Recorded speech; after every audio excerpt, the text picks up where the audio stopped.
The Nintendo Switch has a wide range of games spanning a ton of different genres. If you're a hardcore gamer, or if you're someone who gets to play for 1 hour a week, you'll be able to find something fun to play. Personally, I've had my Switch basically since launch, and I'm still using the first version Nintendo Switch. The system has kept me entertained over the years, and I'm still looking forward to new games like Mario + Rabbids Sparks of Hope. But in this video, I wanted to take a look back and go over my 10 most played Switch games. Now, I think some people are going to be surprised with some of the big name titles that are missing from this list, but that just goes to show just how many good games there are for the system. So without wasting any time, let's get started with number 10. Mario has done some crazy things in his life. He's hosted more than 10 parties, played golf, and has even been a piece of origami. But the one thing that still surprises me is just how well he fit into a turn-based tactical game with the Rabbids characters. This game is full of charisma and personality. From the story cutscenes to the fighting animation, the game oozes charm. The combat is more complex than one might think.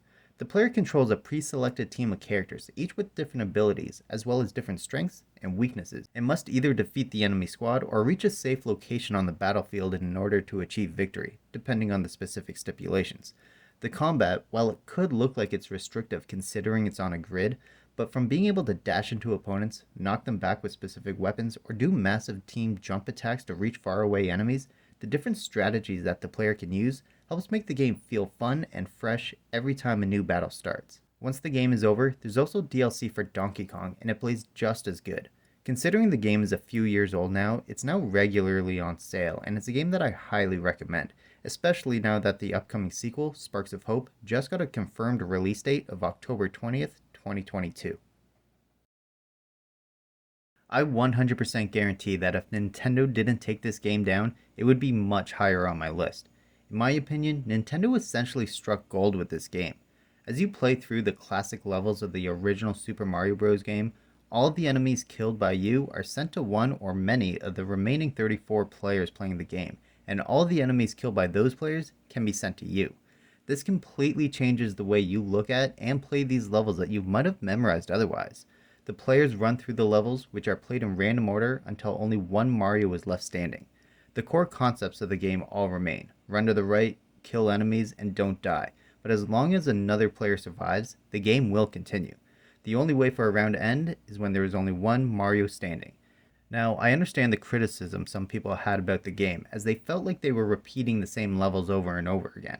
But while that was true, levels like 1-1 and 1-2 were played multiple times each round. Because the enemy placement was always different, I never felt like I was playing a repeat level. Playing 1-1 with bullet bills, Lakitus, and Bowsers scattered throughout made the level feel different every time I played through it. Personally, I think it's a shame that Nintendo took the game down, as I would still be playing Mario 35 to this day. Before Hyrule Warriors Age of Calamity, I had never played a Warriors game. I had heard about them quite a lot, but the main criticism I had always heard was that they were extremely repetitive and would become rather boring. So the only reason I decided to pick this up was because of the lore being relevant to Breath of the Wild, and I can definitely say I made the right decision. Is this game repetitive? Yes. Is it boring? No, absolutely not. At their core, I believe video games need to be one thing, and that's fun. And that's exactly what warrior-style games are. Some games are fun because you can immerse yourself into the world of an RPG, and some games are fun because you can sit back, relax, and take out 800 enemies in a matter of minutes. Personally, for me, the gameplay was fun, the recognizable map and characters made it enjoyable, and the lore helped turn the game from a fun Zelda game into an essential Zelda game. I took a chance when I got the game, considering I didn't know if I was going to enjoy the style of gameplay or not, but once I got it, I couldn't stop playing.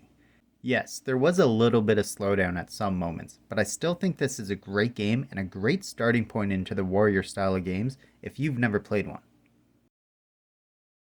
Just like many other people, Marvel has really taken over a good portion of my life the past decade or so, and Marvel Ultimate Alliance 3 came out at the perfect time for me.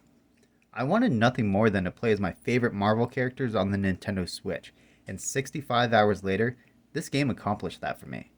The combat in the game is fun, but can also be a little hectic, especially at the beginning, but as you play, you get more and more accustomed to the seamless switching between characters. Knowing when to use your character's special or team up attack will start to feel like second nature, and switching your team around to get different combinations is always a good time. The game does include quite a lot of characters, let alone DLC characters. Surprisingly, I actually never purchased the DLC. All my time was put into the base game, playing throughout the story mode, leveling up my characters, and playing through the Infinity Rifts, which are specific challenges, usually timed, which have their own rewards. The challenges range from kill a certain number of enemies in 1 minute to take out a series of enemies with a solo character. But considering I never bought the DLC, it just goes to show just how much content is in the base game. While the game does look a little dated now, the gameplay still holds up, and now that I've turned it on for the first time in a while to record this footage, it has me thinking I should probably get the DLC and jump back into the game. I grew up with Pokemon. I was the perfect age to get sucked into the vortex. Pokemon Red, Blue, and Yellow are probably the games that I've seen the credits for the most of my life.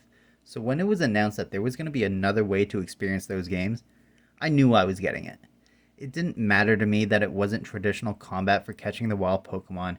It didn't matter that I was going to be playing essentially the same game I've been playing since I was 10. It didn't matter to me that I've actually missed some generations in between. And I was right. None of that mattered. I got it, I beat it, I traded to get the full 150 Pokemon, and I moved on. Yes, I missed out on Mew, but I wasn't going to spend the money on the Pokeball Plus. I was satisfied with the 150. Now, the game did receive some criticism, as players felt the game was too easy, which it was, as well as players thinking the game was too repetitive with its catch mechanic, which it was, and for being a cash grab based on the power of nostalgia, which it was. But that's the power of Pokemon on the gaming society in general right now. People wanted the game because it reminded them of their childhood. It had updated graphics and adorable features like a surfing Pikachu or Eevee depending on the version you picked. Did I enjoy my time with the game? Yeah. Would I play it again? There's a possibility. Would I recommend the game for someone who doesn't already own it? Definitely not at full price. There's just too many other Pokemon games on the Switch that offer new and exciting things. Speaking of new and exciting things about the Pokemon franchise, Pokemon Legends Arceus is a fantastic step in the right direction. Being able to move in full 3D, being able to catch Pokemon without it turning into a turn-based combat, and being able to see a brand new story for the series is fantastic. Pokemon Legends Arceus is what a lot of longtime Pokemon fans have been waiting for. As someone who is amazed at the game upon its release, beat the story, stopped playing, and returned to it about a month ago to fill out the last remaining side quests and Pokedex entries, this game is great. It's not perfect. Needing to fast travel between locations instead of being able to run or fly there is still disappointing, and some of the boring dialogue in side quests can be a little tedious. But the main gameplay loop of finding a Pokemon, battling, catching, and filling out the Pokedex is great.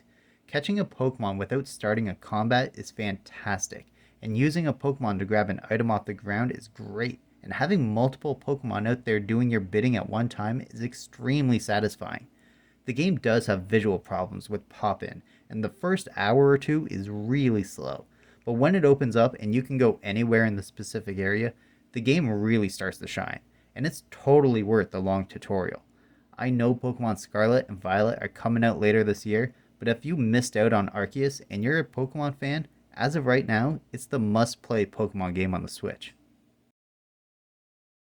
This is a game that needs very little introduction, but I was still surprised to see it so high on my playtime list. I usually think of any Smash Bros. Game as a party game, a local couch multiplayer game, and because of the pandemic, I've barely touched it in recent memory. In fact, I don't even own all the DLC characters because they were releasing during the pandemic and I just wasn't playing the game with anyone, so I had no reason to get them. But before, when the game was brand new, I played through the World of Light, got 100%, and months later got the itch and started it all over again, let alone the Spirit Board section, which has kept me entertained for hours. Surprisingly though, the aspect I use the least is the regular Smash mode.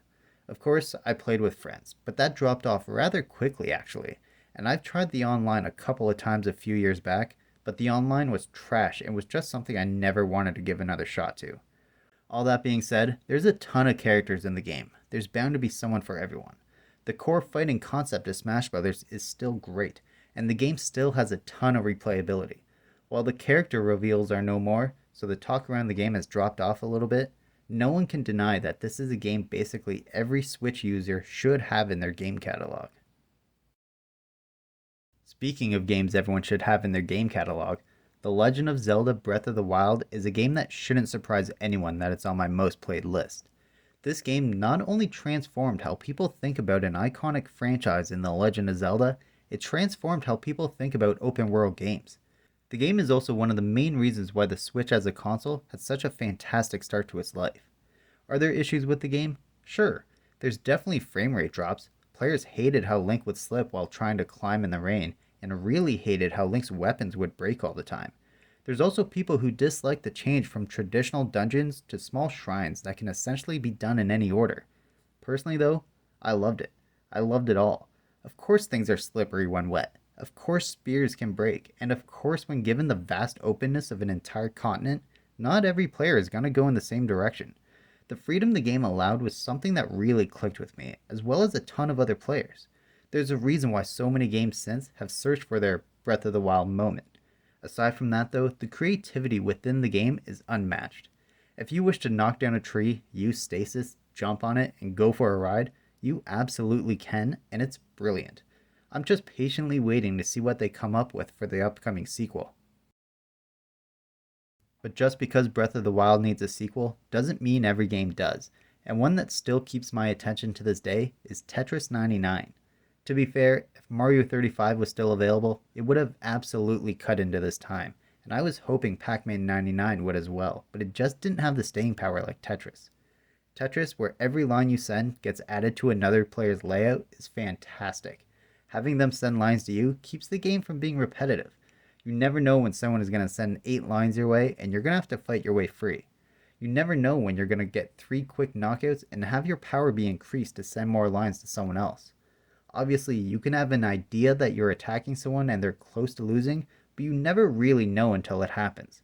I've heard from a lot of people that the game is too hectic, but once you take the time to learn not only how to strategize how to play Tetris knowing you need to block the incoming attacks, but when you should prioritize who your target is and when is a good time to switch between them, then the game really starts to click and can be endless fun.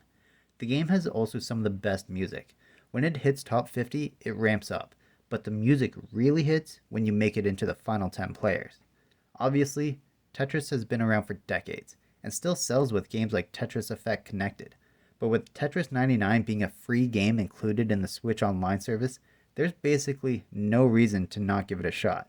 Every time you lose, you feel the urge to play just one more game until 4 hours later, you realize that you've done nothing productive with your day, but you had an absolute blast. To the surprise of many, I'm sure you're wondering where big name games are like Super Mario Odyssey, Mario Kart 8 Deluxe, Splatoon 2, and Luigi's Mansion 3. And while they're all great games and games that I have a good amount of hours into, none of them could compete with the game that kept me sane during the beginning of the pandemic. I know what everyone's thinking. The lockdown started roughly mid-March 2020, depending on your location in the world. And for me, it started around March 15th. And Animal Crossing New Horizons released on March 20th, 2020, and it took the gaming world by storm.